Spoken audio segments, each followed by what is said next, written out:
es el diputado por el Frente Amplio, Joaquín Garlo, con quien vía streaming vamos a dialogar a partir de este momento. Joaquín, buen día. Muy buenos días, Jorge, muy buenos días a toda la audiencia, un gusto estar en contacto con ustedes. Te vemos allí en el despacho, ya en el Palacio Legislativo. A ver, ¿me escuchas? Ahora sí. Bien. Te preguntaba si es el despacho en el Palacio Legislativo allí. Efectivamente, estamos acá ya desde temprano, hoy una jornada larga que empieza con reuniones y trabajo en comisiones, ahora en el correo de la mañana,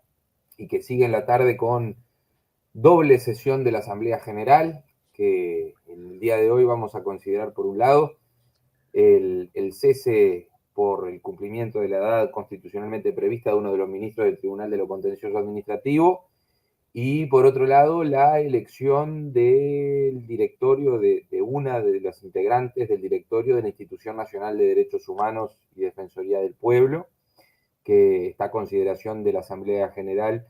en virtud de la renuncia del exdirector Wilder Tyler, y en función de lo que establece la ley, la Comisión Especial Bicameral para la Institución Nacional de Derechos Humanos informa a la Asamblea General, en este caso, 3 postulantes que van a ser votadas hoy de forma secreta. El voto es secreto, es a través de un mecanismo especial, así que bueno, hoy vamos a estar en el trabajo en la Asamblea General en la tarde. Por lo tanto, es un tema que se dilucida hoy mismo, una vez hecho el recuento de los votos. Sí, en realidad es más complejo aún porque es la primera votación que, si no se llega a una mayoría establecida en la ley, se debe celebrar una nueva votación con un periodo de tiempo en el medio, que son, si mal no recuerdo, 15 días. Así que puede ser que hoy no se resuelva si no se llega a la mayoría necesaria y se termine resolviendo en una segunda votación dentro de algunas semanas. Y la segunda es por mayoría simple, digamos. Y la No se le segunda ya requieren es, porcentajes. exacto, ya exige una mayoría menor y por lo tanto es más sencilla su aprobación. Bien, Joaquín, ayer de tarde nos llegaba desde tu Secretaría de Prensa una información diciendo que el acomodo es la regla en la Intendencia de Maldonado y esto estaba vinculado a lo que se iba a votar de noche en la Junta, que en definitiva se votó en la madrugada de hoy, en lo que tiene relación a los funcionarios que entraron por el artículo 30, habilitados por esa potestad que le otorgaba, porque ya fue derogada anoche también, la posibilidad del intendente de turno de hasta una cifra porcentual del 30%, poder decidir personalmente y de manera directa el ingreso de personal, y la solicitud, en este caso de la Administración Antigua, de que esos trabajadores que entraron en este periodo de gobierno se mantuvieran como funcionarios incorporados ya definitivamente a los cuadros municipales. El título de lo que mencionabas y que yo leí ahora de alguna forma sintetiza un poco el espíritu y la opinión, tanto tuya y pienso yo también del resto del Frente Amplio, ¿verdad? Pero quería profundizar un poquito más en la argumentación, básicamente en ese sentido. Sí, como bien señalabas, en el presupuesto quinquenal del 2015, del segundo gobierno de Antía, se estableció una disposición que establecía justamente la facultad del intendente de contratar de forma directa, a dedo, al 30% de las vacantes que se generaran en la intendencia departamental. Esa norma se extendió durante el tercer periodo de gobierno, que finaliza mañana, y la Intendencia acordó con ADIOM derogar este artículo 30, eliminar esta disposición, que era una disposición completamente injusta, que le daba una potestad discrecional al intendente, pero que tenía un elemento fundamental, que era que esos contratos del 30% de las vacantes designadas a dedo por el intendente terminaban con la finalización del periodo de gobierno. Es decir, una vez que el intendente terminaba su mandato, esos contratos caían. Lo que el intendente Antía solicitó a la Junta ahora es la posibilidad de contratar de forma permanente a un 85% de esas personas que ingresaron a dedo durante su mandato. que no sabemos cuántas personas son, porque la información no surge de las actuaciones desarrolladas por la Intendencia ni por la Junta, no sabemos en qué oficinas están prestando los servicios, qué tareas desempeñan, en fin, cuándo fueron contratadas. Ninguno de esos elementos está puesto arriba de la mesa, lo cual lleva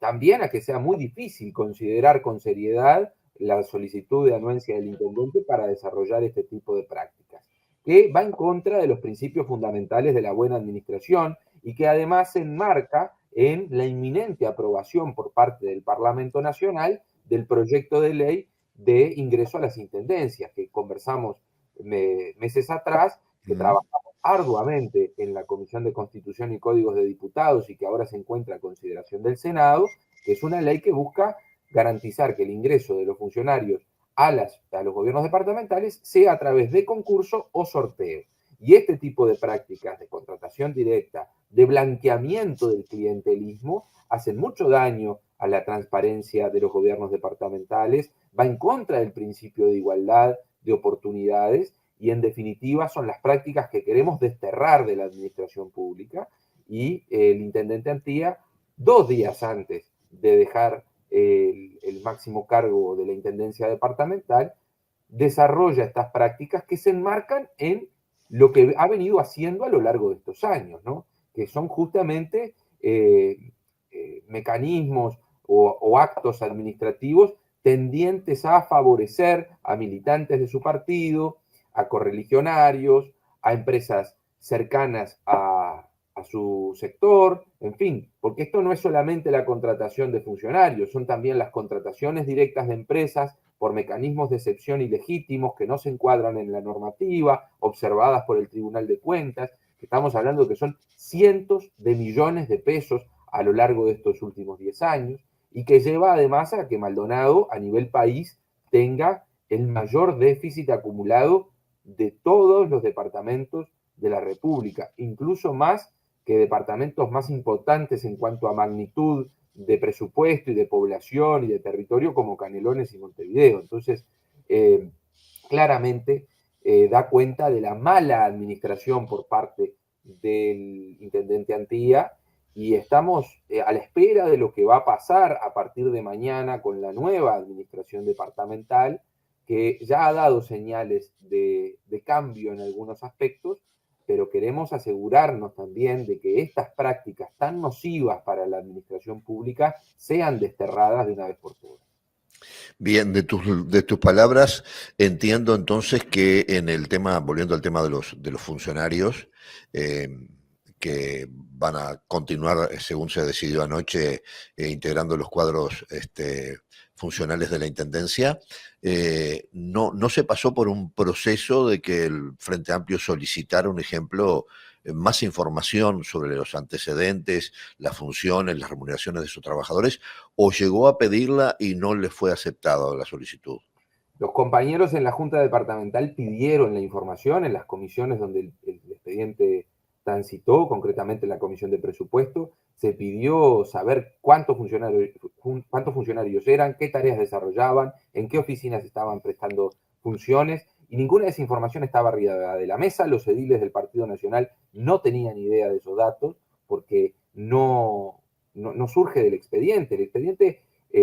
según nos comentaban, tiene 2 actuaciones muy sintetizadas y concretas. Está el acta de la bipartita entre ADIOM y la Intendencia, donde ADIOM está de acuerdo con la derogación del artículo 30, por todo lo que ese artículo significa y conversábamos, pero es muy categórico en sostener que no está de acuerdo y no suscribe todas estas otras disposiciones que permiten blanquear el clientelismo a través de la contratación con contratos de función pública para esos 85% de ingresos que fueron a través del artículo 30. Esto es importante ponerlo arriba de la mesa también. Bien, y se supone que a esa información ahora, iniciado el nuevo periodo, pasado mañana, el viernes, ¿ya se podrá acceder? Y bueno, los nuevos ediles de la Junta deberán realizar los pedidos de informe correspondientes para poder tener conocimiento de esta información, saber con cabalidad qué condiciones están dadas para estos contratos quiénes van a ser contratados en definitiva, porque ¿cuál es el criterio para determinar que es un 85% los que van a ser contratados con un contrato de función pública? ¿Qué pasa con el 15% restante? ¿Qué criterios se van a utilizar para definir quiénes entran y quiénes no? Porque ahí también hay otro elemento de discrecionalidad, porque la regla en todo esto ha sido la discrecionalidad y ha sido la simpatía política, personal, que el intendente puede tener con fulano o con sultano. Y eso es lo que está mal. Ahí está el nudo central de todo esto, que es que no podemos depender de la voluntad del intendente de turno para garantizar el ingreso a la función pública de una persona por sobre otra. Cualquier maldonadense que reúna las condiciones necesarias para la función debe tener el mismo derecho que cualquier otro a poder competir en un proceso transparente y en pie de igualdad para ingresar a trabajar a la intendencia. No podemos seguir permitiendo que estas prácticas se desarrollen con total impunidad, porque eh,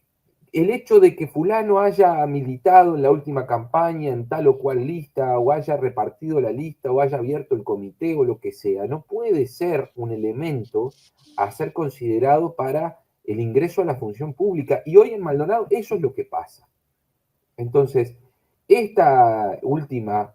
práctica, este manotazo de ahogado de última hora del intendente Antía antes de dejar la intendencia, da cuenta de todo un relato construido a lo largo de los últimos 10 años que nosotros veníamos denunciando de forma sistemática desde la Junta Departamental y que lamentablemente el tiempo nos da la razón y el objetivo de todo esto era asegurar el trabajo para determinado grupo de personas, en detrimento de todo el resto de la población de Maldonado que no ha tenido la posibilidad de concursar, de presentarse a un llamado, lo mismo que las empresas, que hay decenas de contrataciones directas. Es una forma de gobernar, es una concepción de gobierno que entendemos nosotros que le hace mucho daño, en definitiva, a la institucionalidad. Y no se trata solamente de criticar al intendente o de criticar al partido de gobierno, sino de entender que es necesario un cambio radical en la forma de gobernar, de pensar la administración pública de forma distinta, y quizás es una cuestión hasta generacional, pero también es una cuestión ideológica, de cómo vemos, de cómo concebimos la gestión departamental y qué tipo de prácticas se desarrollan y cómo construimos en definitiva un gobierno tan importante para el país como es el gobierno departamental de Maldonado, por las características de nuestro departamento, por el volumen de recursos que se manejan y por todo lo que hay por hacer para que Maldonado siga creciendo y avanzando, que es en definitiva nuestra principal preocupación. Joaquín, tal vez con toda esta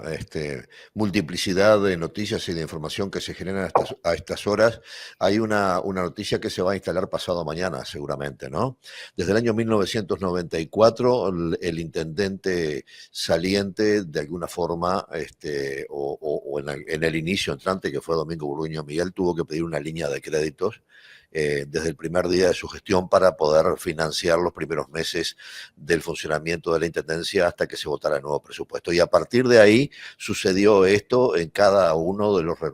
relevos en el cargo de intendente. La particularidad fue que quien pedía esa línea de crédito era y la firmaba, era el intendente saliente, ¿verdad? En este caso no va a suceder así, y esto se va a plantear en el ámbito de la Junta, seguramente en las próximas horas, y será Miguel Abella quien va a firmar, hasta donde tengo entendido, estoy hablando extraoficialmente, pero por lo que he podido averiguar, en este caso lo va a firmar el intendente entrante. ¿Qué cambia desde el punto de vista de tu opinión personal y de tu experiencia en todo esto? ¿Qué cambia? ¿Cambia algo o es lo mismo que vote el que se va a que vote el intendente que ingresa? No, no es lo mismo, claramente no es lo mismo, y en este caso creo que responde a un intento de cuidar al intendente Antía, porque los números son sumamente elocuentes, ¿no? La realidad financiera de la intendencia es crítica, no solamente por el proceso acumulado a lo largo de las décadas, sino por estos últimos 5 años de gestión que han significado un ahogamiento financiero de la administración departamental tremendo. Ayer justamente se compartían los datos de la deuda per cápita de la rendición de cuentas del 2023, ¿ah? O sea, de hace 2 años atrás, por departamento. Y Maldonado tiene la deuda per cápita más grande de todo el país. Estamos hablando de unos, en total, 152.710.000 dólares de deuda, ¿sí? Unos 45.000 dólares, perdón, 45 millones de dólares más que Montevideo, y una deuda per cápita de unos 695 dólares por maldonadense, ¿tá? Contra unos 76 dólares por montevideano. Por poner un ejemplo concreto con Montevideo, que es un caso que ha estado en la palestra en los últimos días. Entonces, la situación de Maldonado es verdaderamente crítica en términos financieros por la mala administración de los recursos del intendente, que además en este periodo de campaña electoral, durante este último año, la dilapidación de los recursos ha sido total, ¿no? Y la mala gestión de los recursos ha sido total. Pero bueno, al margen de eso, lo que ha sucedido históricamente es que la intendencia saliente, que es la que está gestionando hasta último minuto los recursos y que ha adoptado las decisiones políticas y administrativas que llevan en definitiva a entregar al intendente que entra a una determinada situación financiera, asume de alguna forma una responsabilidad y solicita la línea de crédito a la Junta Departamental. Bueno, en esta oportunidad no sucede esto. Y es el intendente que entra quien la va a tener que solicitar. Que no es que formalmente haya algún problema al respecto, sino todo lo contrario, desde el punto de vista jurídico y procedimental, se puede hacer, no hay problema, pero simbólicamente es muy elocuente que Antía se rehúse a realizar esta solicitud, porque claro, lo deja expuesto, ¿no? Deja en evidencia cuál es la verdadera situación económica de la Intendencia, que es crítica. Y para poder sostener la Intendencia en los próximos meses, se debe contraer esta línea de crédito porque si no, la Intendencia no puede asumir sus responsabilidades. Esa es la situación concreta. Y por eso también tenemos entendido de que el nuevo gobierno va a adelantar el envío del presupuesto quinquenal a la Junta, que generalmente se da al año siguiente de haber asumido dentro del plazo constitucional. A mediados de junio, generalmente, del año siguiente, se está votando el presupuesto. Bueno, según ha trascendido por parte de algunos colegas tuyos, en las próximas semanas, en los próximos meses, antes de la finalización de este año, la Intendencia estaría enviando a la Junta el proyecto de presupuesto quinquenal. Lo cual también es muy elocuente porque significa que rápidamente hay que armar las cuentas públicas para poder pensar en un esquema financiero viable, ¿no? Porque la situación es compleja, realmente compleja, y los números hablan por sí solos, y creo que sería conveniente la realización de una auditoría externa que la realice el Tribunal de Cuentas de la República, como está previsto en la Constitución, para que de esa forma sepamos cuál es efectivamente la situación financiera de la Intendencia, cuáles han sido los errores o malos manejos por parte del último gobierno y también poder tener claro cuál es el punto de largada de este nuevo gobierno departamental. Joaquín, gracias por tu tiempo, muy amable. Gracias a ustedes, un placer como siempre.